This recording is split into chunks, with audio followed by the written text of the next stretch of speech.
Hi, welcome to The Growth Show. I'm your host, Whitney, and this is part 2 of our goal setting and action planning series on the podcast. Now, if you are listening to the podcast, then you're going to get a lot of value out of today. But if you do want to look at the screen, I also have this on YouTube, and so you can follow along with the slides and follow along with me there. Before we dive in, I want to remind you, go listen to part 1 if you haven't done that yet. It's a quick episode to get you all ready for planning and thinking about these action plans that we are going to be talking through today. And really, the focus of today is just my advice for helping you successfully implement your plan. You're probably going to have a lot of questions as you go through the planning process and prioritizing things and figuring out what are the steps for this, that, and the other thing. And so today I just want to give you some tips and advice. If you have already listened to part 1 and already gone through the resources, then this is going to be especially salient for you today. Otherwise, you can follow along and then make sure you go back, listen to that, and get these free downloads to help you with the whole planning process. So we have the Profit Planner, which is helping you identify what kind of money you want to make and how you're going to make it and make sure that it all makes sense while also being very aligned to your overall vision and the kind of lifestyle that you want. So that is a great one to do. And then my new resource is this Goal and Project Planner. It's a Google Doc, Google Sheet that just helps you put all of your ideas in there and then score them and rank them to determine which things are going to have the most impact for you, which things might take a little bit longer, anywhere you have friction or some reluctance about starting it, and then which things are really the high desire items for you. So we take all of that into account to set the priority for what we're going to work on, especially moving into Q1 of the year. So I do like to look at the quarters of the year. It really just helps me keep my focus on a few things that I'm going to be working on. They may not all be accomplished by the end of the 3-month quarter, but they're certainly going to get moved forward as opposed to me having way too many projects. And also, I tend to change my mind, and Priscilla, who is on my team, who edits this podcast, is probably going to be chuckling right now because I definitely change my mind on what I want to be working on and the different priorities in the business. And a lot of that is just based off of what's happening out in the market. How are things going for us? What things are working? What things are not? What are we seeing out there that we might want to try?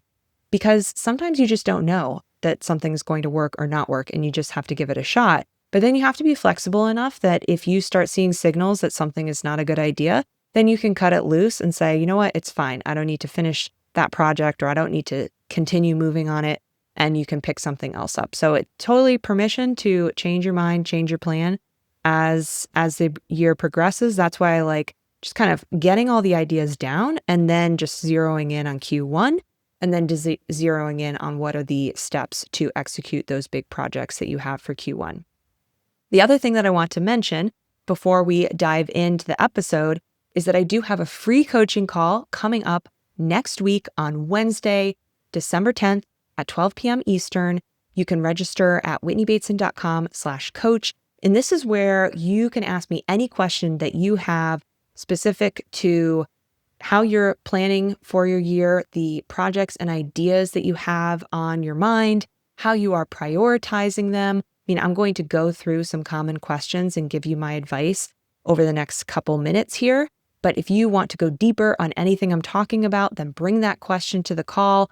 And then, of course, if you want to talk about websites and marketing, I'm all there for that as well. We had an open coaching call earlier in the year that was really great, and we dug into a lot of great website stuff, and we can definitely do that again. And I want to make sure that you're really also feeling like you're getting this big picture view of what your priorities are for next year, so that if a website is one of those things that's going to support those priorities, that you're kind of getting those wheels in motion, because I do have a little surprise coming up this month to help you if getting a website going for the new year is something that's on your radar. All right, so go to whitneybateson.com/coach to register for that. That's just a free coaching call that we'll be hosting.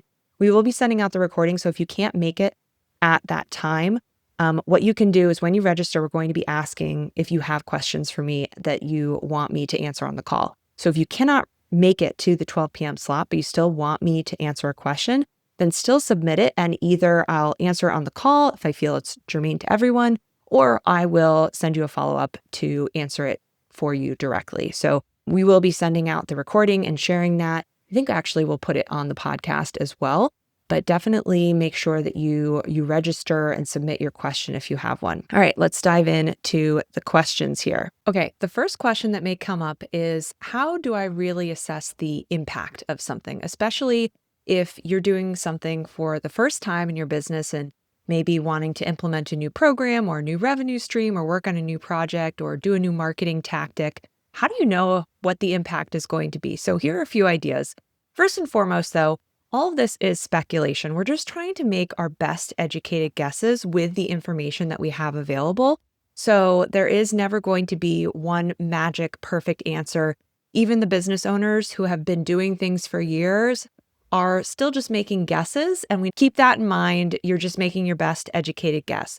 But one way to assess is, of course, looking at what the money impact is going to be. What is the impact to your revenue, to your income going to be from this project that you want to put forward? And a great thing with that income planner that I gave you is that you can see very clearly what kind of monetary impact a certain revenue stream or new service package is going to have on your overall income. So for example, you may have put in there that you have your one-to-one service packages and you want to introduce potentially a group program and potentially a course. And you can put in what those expected prices are going to be for each of those items and look at how much money you're going to generate based on how many of each of those things you're going to sell. And I'll just put it out there, when it comes to just a solely passive course these days, so you're not giving any live hands-on support and people are just doing an on-demand course, you probably can't charge too much. And that's going to mean that you're going to have to get a lot of people into that course in order for it to make a real revenue impact on your business. Now, there's definitely a place to have passive courses in your business, and we can talk about that another day. That's a whole nother topic. But just purely from a money standpoint, if you are looking to grow your revenue, I would look at some of those things where you can see the math, where the price is higher and you need to have less people coming in. That's going to be less of a burden on your shoulders to have a large audience to sell those things to. And in the end, it's going to have a larger impact on your money so you can keep moving forward, getting that capital coming into your business so you can reinvest it into other things as well.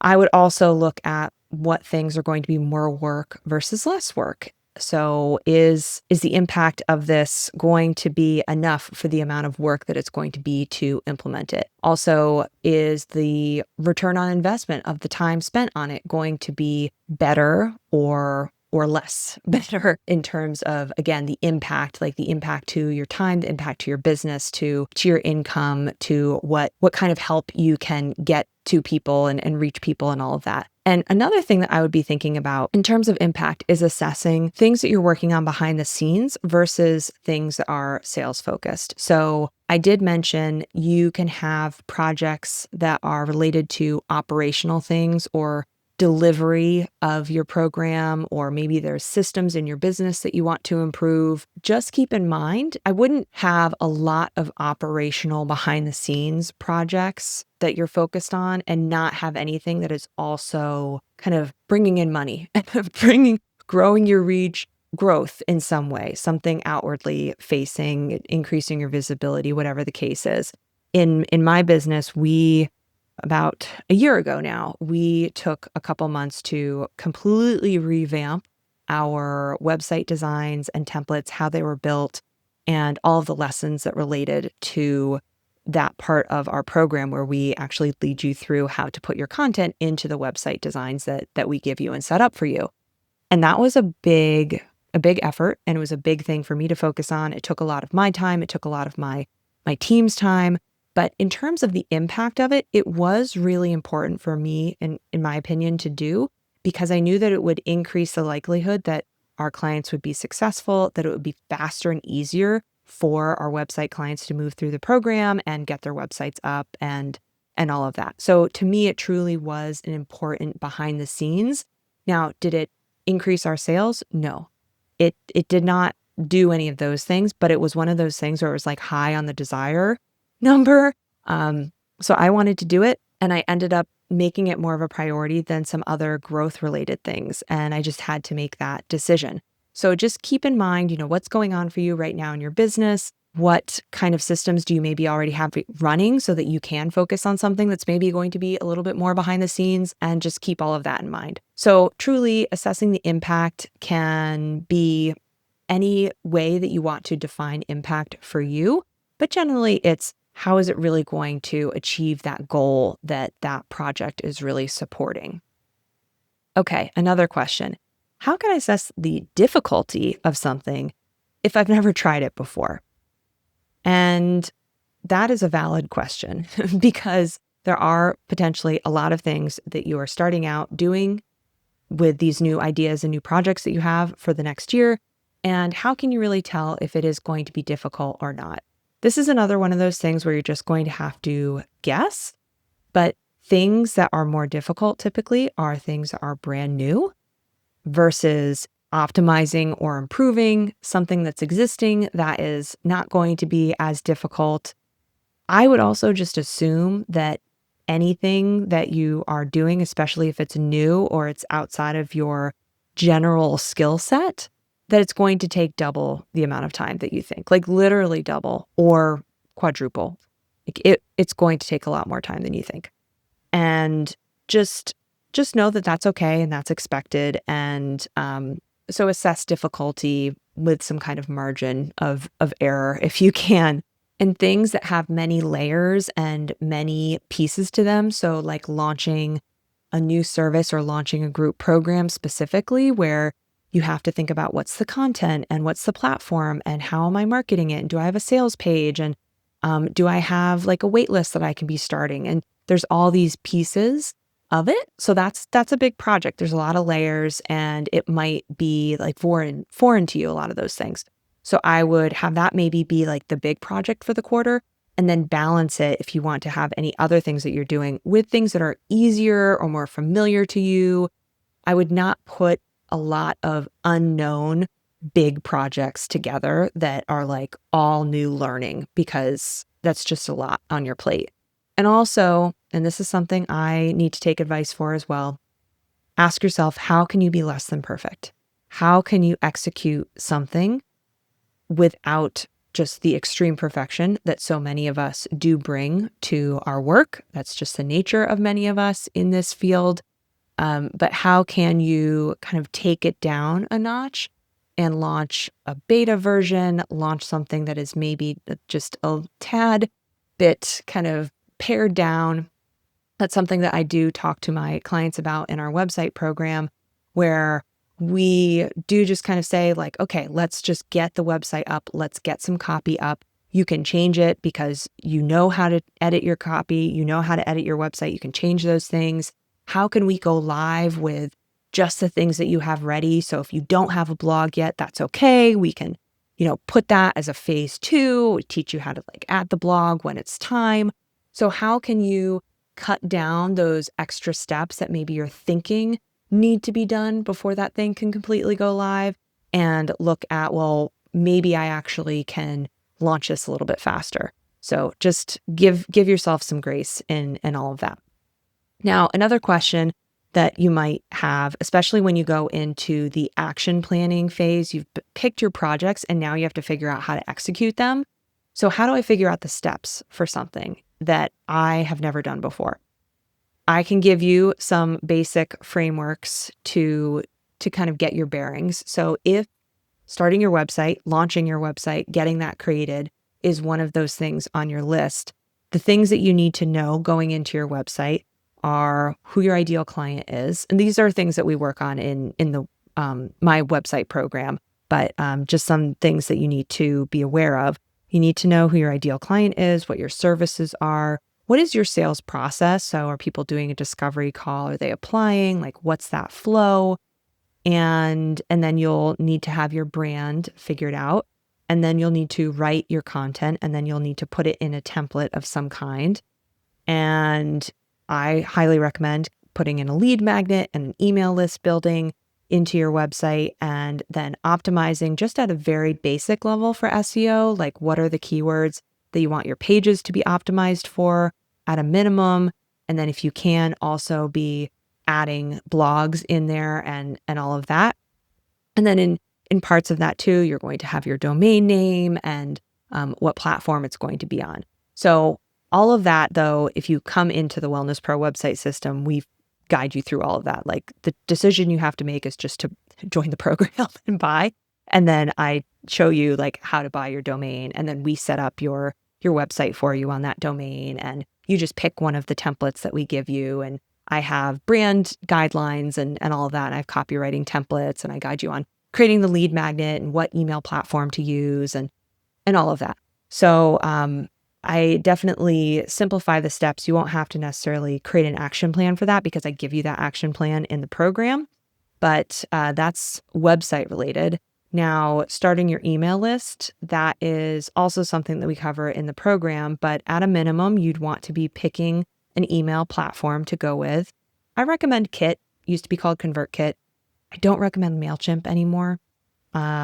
Kit is affordable. It has the basics. It's what we still use. It can expand and grow with you so that you don't have to feel like, you're going to outgrow it. You can make beautiful landing pages and opt-in forms, and you can do automations and make nicely formatted emails, and it's pretty user-friendly. All of these tools, there is a learning curve, but if you want to be running a business online, you need to learn these tools. It's just the way it is. So even if you were to hire a virtual assistant at some point to help you, you still need to kind of know your way around things. But starting your email list, you'll pick your software platform and set that up. And then I do recommend having a lead magnet that is some kind of useful resource to make people want to actually opt in to join your email list. And so this can be really helpful if you have ideas and goals to launch new products into the year ahead, or just grow your existing one-to-one client base, is to have this lead magnet that you can be sharing when you're going and giving a talk somewhere, you're giving a presentation, you are presenting somewhere, or you're exhibiting at a community event, or you're on a podcast. You can share that link and people start joining your email list. And then I recommend emailing 2 times a month, once a week if you can, sharing useful information. And we have other podcast episodes talking about email marketing. And so those are some steps that I would take into account there. So I think starting your email list is a pretty easy lift, honestly. And the value that you get from it is just so huge. I think the sooner you can be starting your email list and then nurturing that audience, the better, because the sooner you can have an audience of people that you can be sharing your products to and your services to, the more predictable your income can start becoming. Because if you have really no solid audience, like maybe you have some followers on Instagram, but you really have no group of people that you can talk to and share things with, and that you're building relationships with on a regular basis, then selling is really tough. And it's going to continue to be tough and challenging. And honestly, email is just one of those things that doesn't take a lot of time or effort to set up and get going. I personally feel that it aligns really well with how health practitioners and these science-minded professionals think, the long form writing and really being able to express your message and your specific viewpoints in writing, I think is really just something that a lot of us excel at. So I think it's a really natural, great fit. And it's just good for the longevity of your business. So that is something that if you don't have it, put it on your list. And if you do have it, but you haven't been emailing your list very often, that is something I talked about a couple of weeks ago on the podcast, then maybe put that on your list as start emailing my list once a week, or, 2 times a month, and keep growing with that. Another thing that you might have is starting a blog. That is also something that can be pretty straightforward, and that's something we cover in our program. But let's say that you have your website and you want to start blogging. First, your website has to have like the blogging functionality there, which most platforms do. And then you want to pick some topics. And the easiest way to start with that is to just think about, what are the questions that you typically answer again and again for your clients? What are the questions that you are feeling your customers are probably going to be searching for online? And you can also have some starter ideas like comparing you to another kind of practitioner, like what's dietitian versus nutritionist, or like what are the top 10 foods a dietitian recommends for ideal gut health, or whatever the case is in your specialty area. So some of those can be really great starter blog ideas. It is good to do keyword research and pick keywords and topics and phrases that people are searching for. But I would even say as you're getting started, just go from the heart. Like when I was starting the podcast a couple years ago, I decided I was just going to make it an easy lift, and I just was going to pick topics that I wanted to go with. I wasn't going to do a lot of research and not make it like a big deal. So start where it feels comfortable for you. If you're wanting to start a blog, you probably already have like a little list of ideas that you want to blog about. Like do them, definitely write them. And then as you continue to do it, you can start layering in more strategy, more keyword research to get that going. All right, so those are just a few things that could be on your list that you're kind of trying to figure out what the steps are, but maybe there are some other things. And what I want you to do is message me on Instagram or send me an email if you're on my email list, and let me know which of these other projects you would like the steps for and my thoughts on. So starting a podcast, launching a course, launching a group program, hiring an assistant, creating a regular content publishing and marketing practice, other promotional activities that you maybe want to start or continue doing on a regular basis. So let me know which of those would be interesting for you to hear kind of what that process is and my advice is. Definitely don't have enough time to go through it today, and I want to know which ones are most important to you. So let me know that at some point. All right. Now, another question is, how do I know what step comes first with everything? What I would generally say for if you're launching like a product or a service, I would not focus so much on getting all of the content done and ready before you figure out some of the other steps of like how you're going to sell it, how you're going to market it, what audience are you building for the product in advance.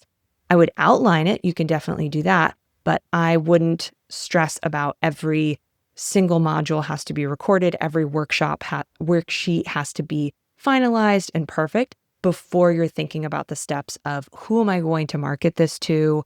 What am I going to say about it? How am I going to position it to people and the value that it offers? And what's the sales page going to say and look like? Those things are really the most important things and take more time, in my opinion. I wouldn't spend as much time on creating all the content. That's going to come naturally.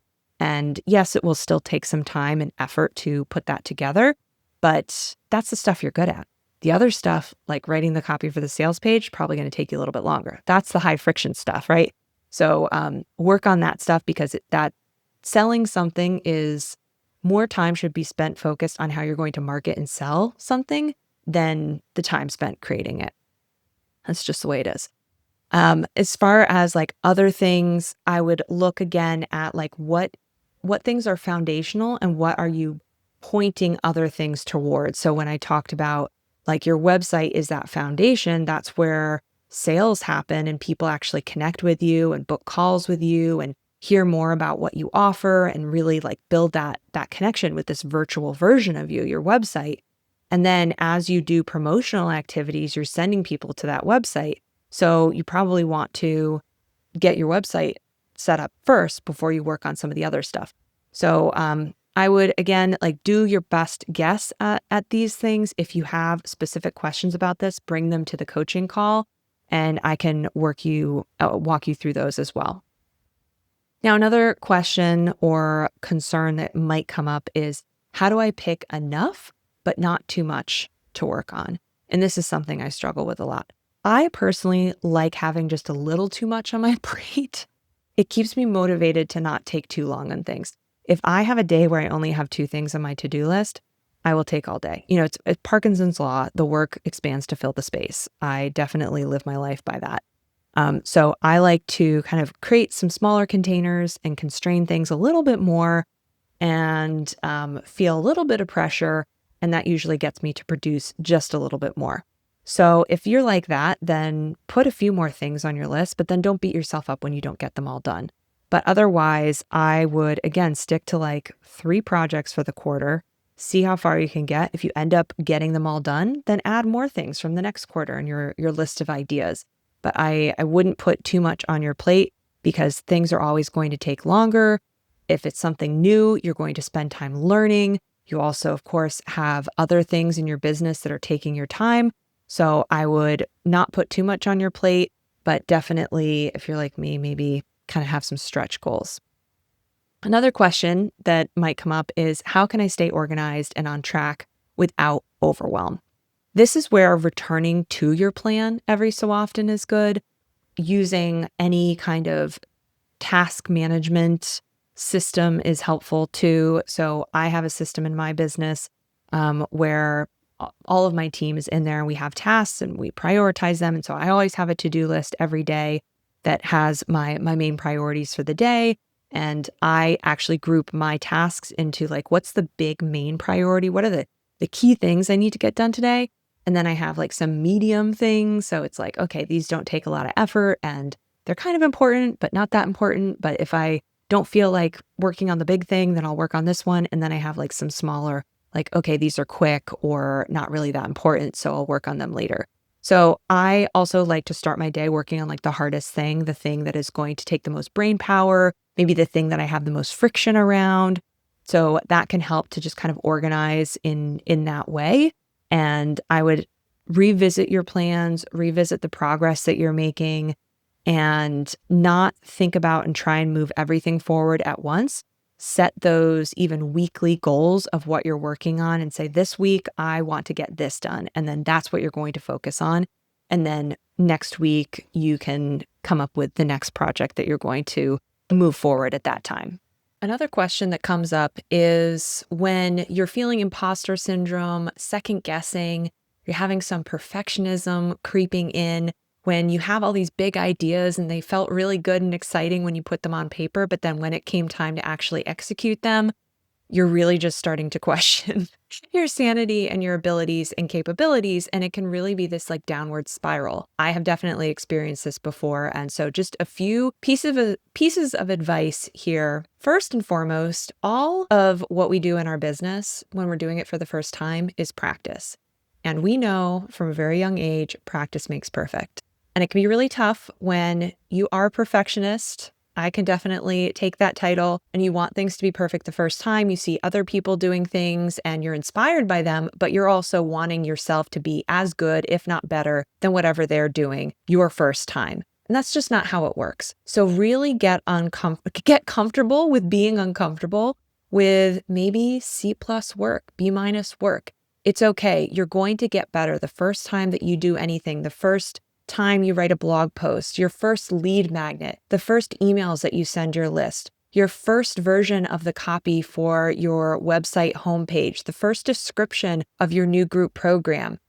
Those things may not be the best version. They're probably not going to be the best version. They are going to be what you were able to create, you were able to push through and get it done. And that's going to be far more powerful than you waiting until it felt exactly perfect, because it's never going to feel exactly perfect. You are evolving and learning as you go in your business. You're both learning new skills, being a better marketer, being a better copywriter, being a better speaker. You're also learning about your customers and what they really need and what they need to be hearing from you and the new challenges that they're facing out there that you really need to be speaking to.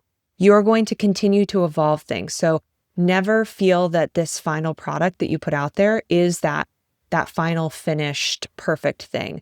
So that's one piece of it, is just recognize that you are continually practicing and improving and getting better.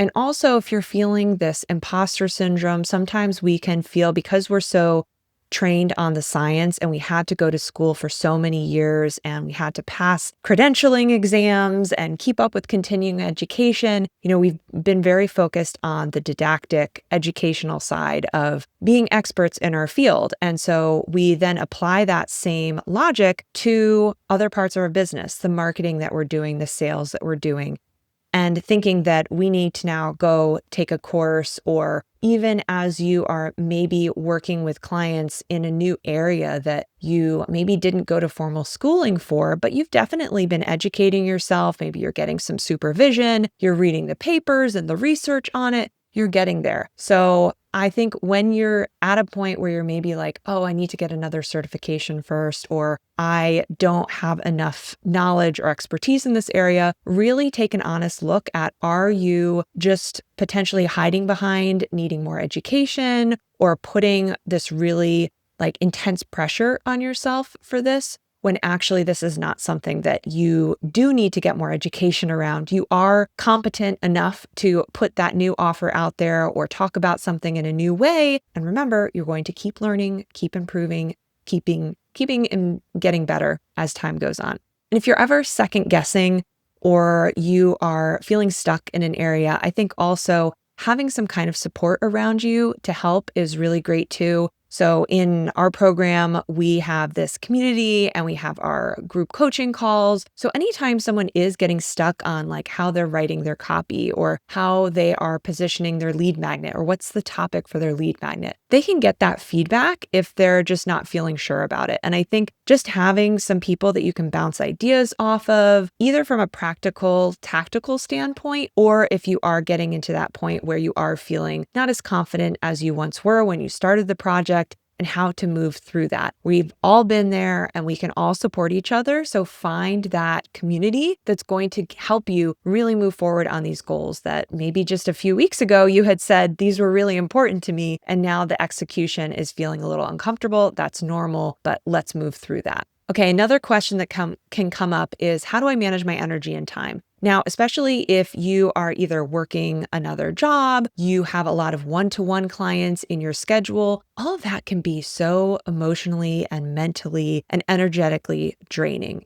You're helping people and it's great work, but it's also just a lot to handle. And then you have to come and give a lot of energy to these new ideas in these projects. Again, when they are things that are unfamiliar and you're doing them for the first time, or you're feeling some discomfort around being confident enough in how to execute them, it can really take a lot of energy to get over that. So what I would recommend is carving out some time either in your days or in your weeks, or if you only have enough time to carve out a day each month to work on something, then say that time is sacred for that. I would put it first and foremost. I would not put it at the end of the day or at the end of the week. If you've had a long week and you're feeling really exhausted by the time Friday rolls around, even if you don't have a lot of client calls on that day, and you've said, okay, this is going to be a great day for me to work on things, if your energy is not high on that last day, then that's probably not going to be very productive for you to move through some of these big projects. So I always like to make the beginning of my day the things that I am either needing a lot of mental energy and bandwidth to get to, or frankly, things that I have some friction around that I really need to be at an emotional high to get through. So whatever your energy cycles are, get in tune with those and then plan these big projects accordingly. And just remember, things are going to take more time than you expect. Don't beat yourself up. And don't put so much on your plate that if you only can carve out 1 or 2 days a week or month to work on something, but you're thinking that you're going to move 5 projects forward in a month, that's probably unrealistic and going to make it difficult to get anything done and not completely burning out and stressing out in the process. So be aware of the budget of time that you actually have available and how much time you think will take to get some of these things done. And then also bring your energy into the equation. And I think time blocking is really helpful. I actually look at my calendar and my day very much like a bank account. So if you have 8 hours in your workday and 4 hours are on client calls and you need to have some breaks and lunch in between, and you have some emails to catch up on, and then you have 2 extra hours in that day to actually work on the projects, then look at what those tasks are that are on your to-do list and pick something that's going to fit in there. But don't put too much on your plate that you really just don't have budget for. So budget accordingly, know that things are going to go over, build in some flex time as well, and just keep moving forward. Okay, final question. Can I get your input? Of course, I would love to hear what your plans are for the year. And talk through anything that you're unsure about. If you are trying to assess the priorities of things, maybe the sequence of what to work on first, second, and third, what should be a Q1 project versus Q2 and after, also the steps to actually execute on any of the projects that you have. And of course, talking through website work, branding work, copywriting work, email marketing work, anything relating to the promotion that you want to do of your business in the coming year and how you want to maybe organize your tasks and projects around that and what that looks like. I'm here for all of it. So come to my live coaching call next week. It's happening Wednesday, December 10th at 12 p.m. Eastern. You can register at whitneybateson.com/coach. This is completely free. It's happening on Zoom. All you need to do is when you register, whatever question you want to talk about with me, put that in your registration. If you don't have a question yet when you're registering, that's fine. You can bring it live to the call and we'll talk through it. I want to help you out, help you get through whatever kinds of questions are on your mind. I hope this was helpful in answering some of the questions that might be coming up as you work through your plan, but there's probably going to be other ones that are specific to you and what you're thinking about. And I have seen dozens, not hundreds, of dietitian and practitioner businesses at this point. So I have likely seen the topic or project that you're working on, and I can help you figure out how best to move forward and actually succeed in achieving it. So come to my coaching call. Also, it will be recorded. So if you can't come live and you do want your question to be answered, feel free to still register, submit your question, and I will get to it either on the call or I'll respond to you directly with my thoughts. And that's it. Thank you so much for being a part of this 2-part series. I hope you really enjoyed it. I hope that you found the templates and the resource guides really helpful as well. And I hope I will see some of you on our coaching call next week. Thanks so much for listening. See you.